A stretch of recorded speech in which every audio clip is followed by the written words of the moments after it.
ഇന്നത്തെ വീഡിയോയിൽ പറയുന്നത് പൈക്ക എന്നാൽ എന്താണെന്നാണ്. ഭക്ഷ്യയോഗ്യമല്ലാത്ത വസ്തുക്കൾ കഴിക്കാനുള്ള ആസക്തിയാണ് പൈക്ക. ഇതൊരു ഈറ്റിംഗ് ഡിസോർഡർ ആണ്, അഥവാ ഭക്ഷണം കഴിക്കുന്നതിലെ അപര്യാപ്തതയാണ്.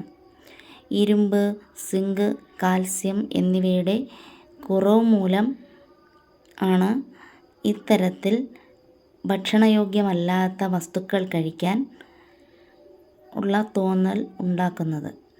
ഈ ശീലം തുടർന്നാൽ ഗർഭിണിക്ക് പോഷകാഹാരക്കുറവും വയറുവേദന, ഛർദി, മലബന്ധം തുടങ്ങി ഭക്ഷ്യവിഷബാധ വരെ ഉണ്ടായേക്കാം. ഈ വീഡിയോ ഇഷ്ടമായെങ്കിൽ ലൈക്ക് ചെയ്യൂ, സബ്സ്ക്രൈബ് ചെയ്യൂ.